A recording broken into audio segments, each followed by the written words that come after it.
The UN Women and a coalition of women rights organizations launched a campaign #End Violence, Vote for Her campaign in the capital. The aim of the campaign is meant to canvass support for women candidates as well as end violence against women before, during and after the elections. Women's participation in politics and leadership continue to decline, and #Violence Vote for Her campaign is meant to promote the participation of women in politics. Women's rights organizations presented their solidarity messages during the launch of the campaign, the aim being to ensure that there is an increase in the number of women taking up the political and leadership space. According to the Constitution, sections 17, 56 and 80 guarantee equal representation of women and men, including in politics. However, it's sad to note that government and political parties haven't followed through on this, and it's seen in the low numbers of women who are participating in the elections. We only have 70 MPs and one presidential candidate. We need people to understand that civil society is there to complement and provide oversight, but the sole responsibility remains on political parties and government to create a conducive environment for women to freely and actively participate as candidates and voters. Women's participation in politics as voters and as candidates is seemingly regressing. You will note from the statistics for the candidates that filed successfully for nomination that we have 11% women candidates at National Assembly. We have 14% women candidates at local government level. We have one woman at presidential at the presidential election level.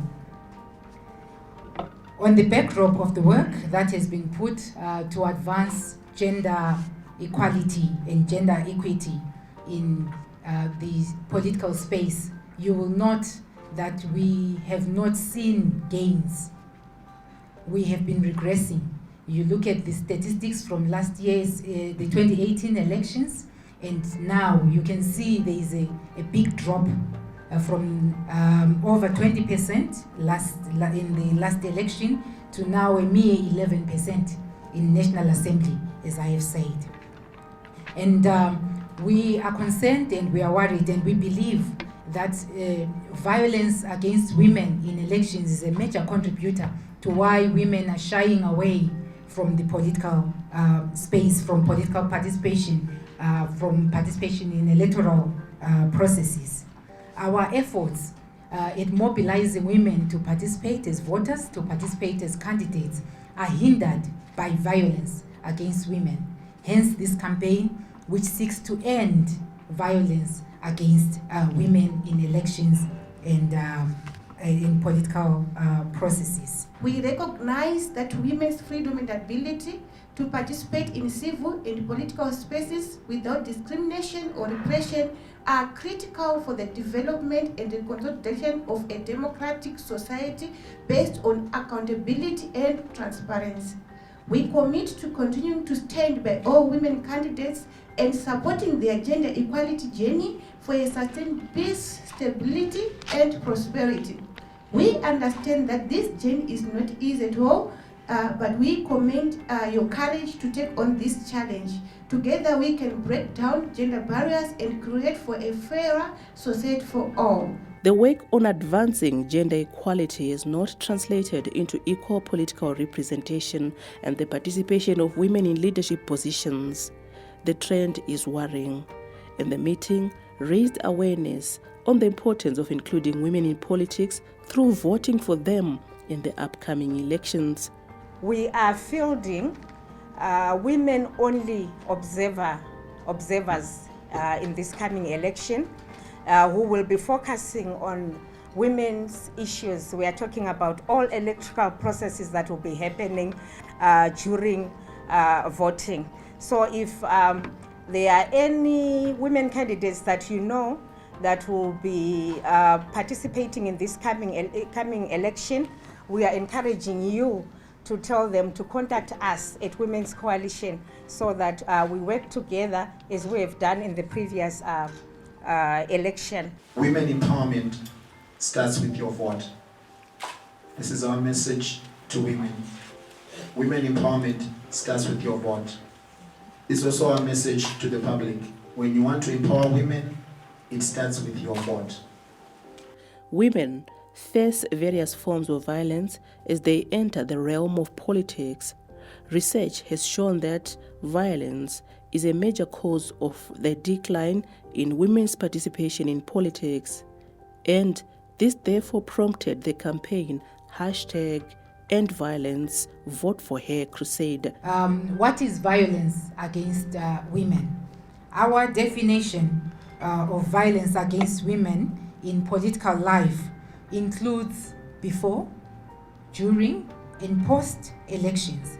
And this constitutes acts or threats of violence. These could be physical threats of physical violence, it could be sexual violence, it could be psychological harm or suffering. We have seen women being haunted on their social media platforms. We have seen women being defamed. We have seen women being dragged in the mud, and hence many women tend to retreat, because when the violence increases, women will tend to retreat to safety instead of fighting the violence blow for blow.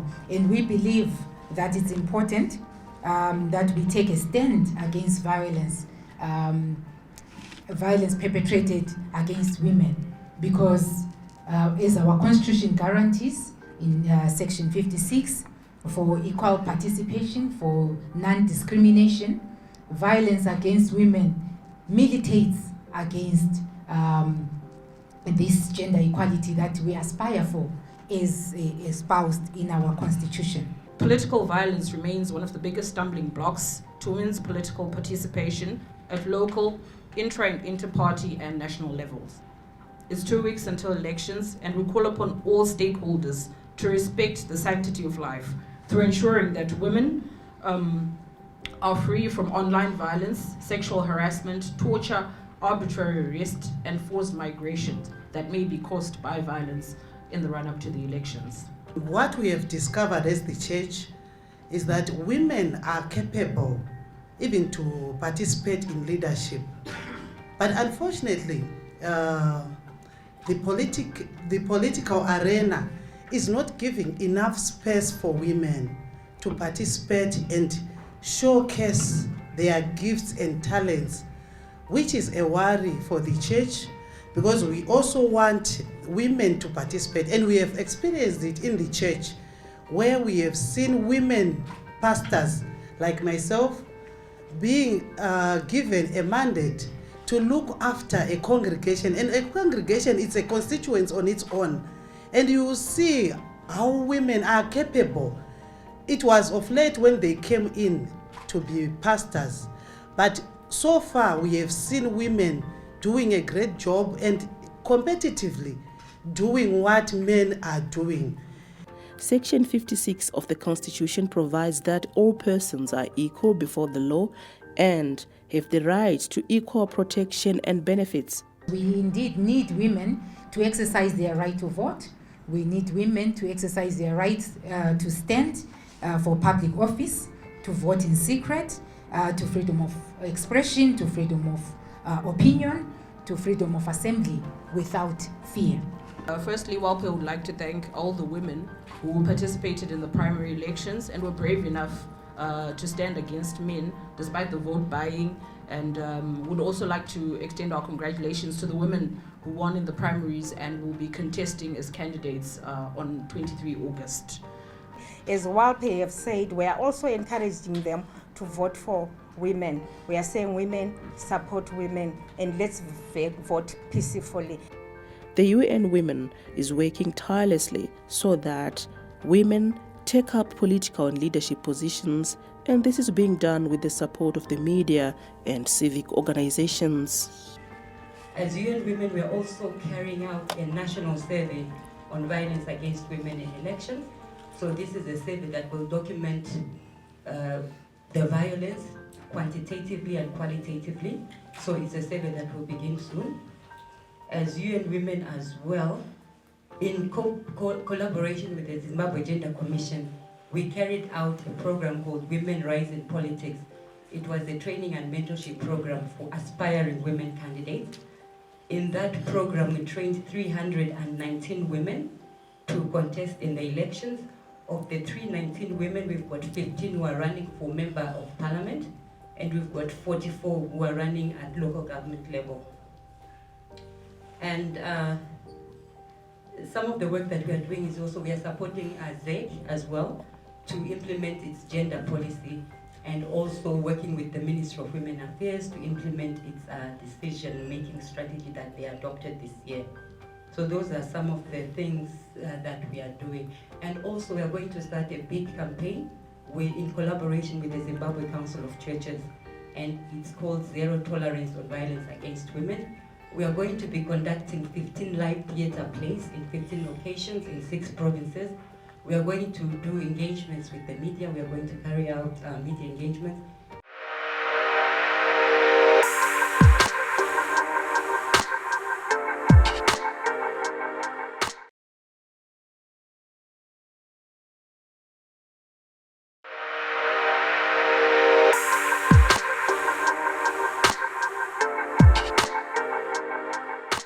Parliaments play a crucial role in advancing gender equality through representation of social diversity, holding the executive to account, drafting the relevant legislation, allocating adequate resources, and drawing attention to specific socio-economic issues. During the 9th Parliament, which ran between the period 2018 to 2023, the Parliament of Zimbabwe passed a total of 60 bills compared to 50 that were passed in the 8th Parliament. Today we had a child rights reflective meeting being hosted by ZNCWC. Basically, we're reflecting on the progress that has been made so far through the 9th Parliament. So we were looking from where we're coming from, where we had gone so far, and where we are going, including the recommendation for the 10th Parliament. During the meeting, we were putting in place some of the milestones that took place during the implementation of the 9th parliamentary session, whereby we were identifying some of the progress they made, some of the gaps, and mapping a way forward in terms of what is required to bridge all the gaps that were identified. The 9th Parliament passed a number of legislation during its term. With this in mind, Zimbabwe National Council for the Welfare of Children held a meeting to reflect on the extent to which the various legislative frameworks and budgets passed in the 9th Parliament have gone in advancing children's rights. The caucus was set up in March 2020, and it was the coming together of members of parliament, parliamentarians from across political divide, who had the like-minded, objective of ensuring that the welfare of children across the country is protected. I think as a caucus we have also been able to interact with children, mainly on the national budgeting, that children have been able to amplify their voices to the national budget itself. As a caucus we have also been able to visit certain schools to see the conditions under which children have been learning. We have also been able to push bills in Parliament. When you look at the Marriages Act, which has an effect to children, it has also been enacted by members of Parliament. You look at the Labour Act, which has also a bearing to children. When you look at child labour, it has been passed by the 9th Parliament. You look at the Child Amendment Bill, it has been passed into law recently. And all these other bills that have something to do with children. You also have got the Education Act, which was enacted during the life of this parliament. It was in 2019, but it has got some very critical provisions, particularly for girls who in the past, if they were impregnated, would not be able to go back to school. Now there is a clear policy that they should not lose their education. They should be able to be reintegrated into the school system. And then for all children, the issue of corporal punishment, which has been found to be, in some instances you can call it barbaric, because there are alternative ways to discipline children without having to use or crack the whip. So those are some of the issues we've dealt with in this parliament. We also have the Data Protection Act, which ensures that children are protected from, exposure to, harmful sites and so on. But more importantly, those who are engaged in child pornography are also dealt with in terms of the provisions of that act. The Children's Rights Reflection meeting provided an opportunity for child rights organizations and key stakeholder engagement and participation for the benefit of children. Today we have come here to reflect on the achievements that have been made by the 9th Parliament in as far as child rights issues are concerned. Basically, the interaction was to do with reflections on what we have achieved as a child rights caucus. We come from different portfolio committees, but we share the same thinking in terms of the realization of our children's rights. And as a result, we've been working with civil society organizations, in particular the Southern African Parliamentary Support Trust and the Zimbabwe National Council for the Welfare of Children. And we're just reflecting on what we've achieved, what still needs to be done, and recommendations and the way forward to ensure that the foundation which has been laid in the 9th Parliament can be carried on in the 10th Parliament. We should also have a specialized court for children's matters. Currently, many of the challenges that are bedeviling the courts are basically because of the fact that we do not have a specialized court. If we have a specialized court, just as the labor court, the commercial court, children's court will be finalized timeously. Children's rights will not be violated because we also have specialized personnel dealing with children's matters.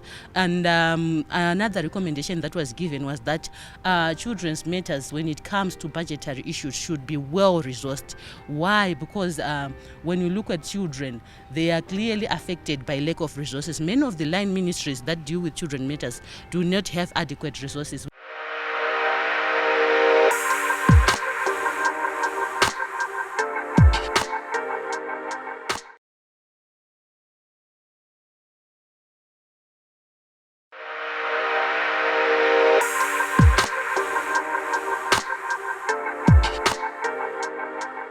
The meeting was also an opportunity for CSOs and various child rights actors to harvest advocacy results and measuring national progress in creating a positive policy environment for the fulfillment of child rights. The bills that have been passed in Parliament, for example, the Child Amendment Bill, the Labour Act, the Marriages Act, and many other bills that have been passed in Parliament which have something to do with children affairs.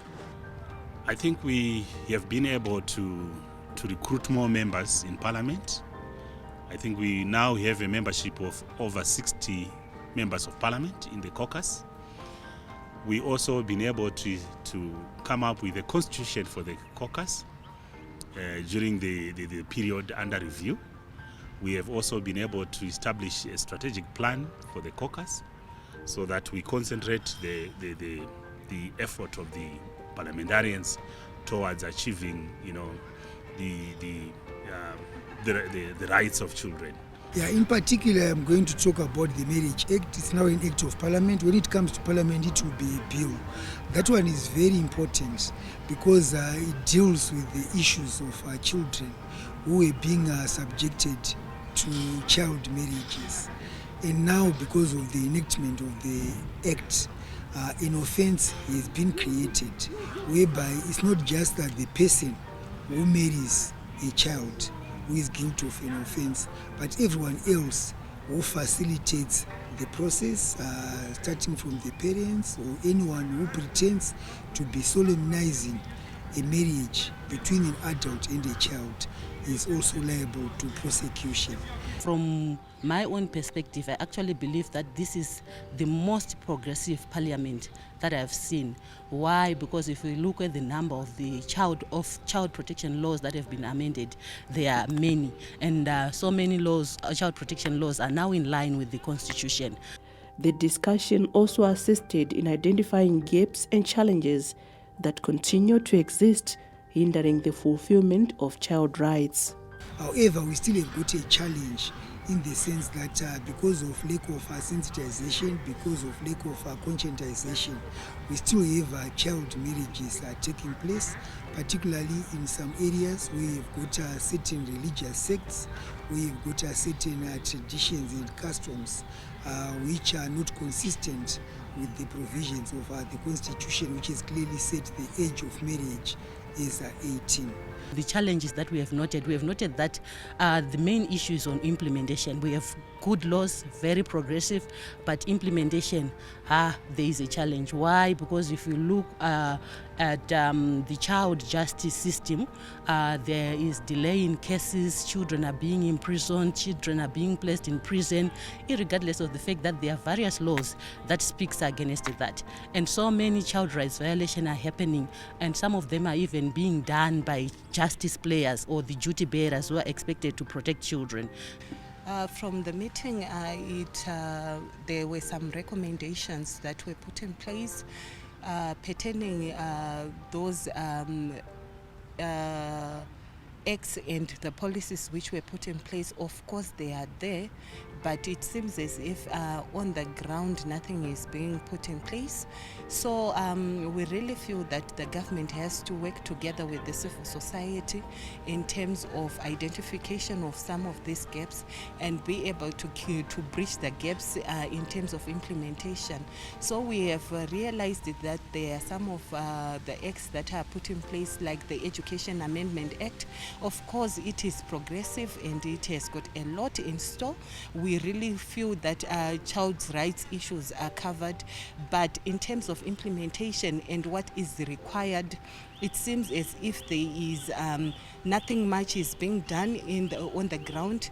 The meeting provided an advocacy action plan for implementation in the forthcoming parliament. I think moving forward, we would want parliamentarians oriented to the functions of other parliamentary caucuses across the regions. For example, in Zambia, we would also want parliamentarians to visit any other country that has a child affairs ministry, so that they appreciate on how the rights of children are coordinated in different jurisdictions. We also would want to see proper coordination in as far as the community itself is concerned, which involves the church, traditional leadership, and government agencies, in as far as, protecting the rights of children is concerned. From the meeting, basically, as a person who is coming from the child rights sector, there were some challenges that were noted, which included the fact that there are delays in completion of cases. And basically, among the things that were noted, that we are actually uploading the 9th Parliament for the progress that it has made so far, especially when it comes to amending various laws. So amongst some of the recommendations that were given, that justice players should be trained on child rights on itself. Why? Because the child rights sector is a specialized field, and we will realize that most duty players are not appraised of what really child rights entails. You realize that many magistrates deal with different matters, but when it comes to children's matters, they would not know how to handle such matters. So amongst some of the recommendation was that steps should be taken to train the duty bearers on what really is child rights, and also the fact that we should also have a specialized line ministry for children. Currently we have the Ministry of Women Affairs, we have the Ministry of Youth, but we do not have a specialized ministry for children. So basically another recommendation that was given is that we should have a specialized ministry for children where all issues will be dealt with in that ministry. We really feel that a lot has to be done in terms of engagement with the communities, in terms of engagement with the SDCs, and in terms of engagement with the government. What is it that is required? We really need to mobilize more funds, be it being domestic financing, or we have to have public and private sector engagements or partnership in terms of resource mobilization. The Zimbabwe Council for the Welfare of Children held a review meeting to assess progress made by the 9th Parliament. The 9th Parliament was established with the aim of ensuring the rights of children are met through lobbying for legislation bills that are friendly for children.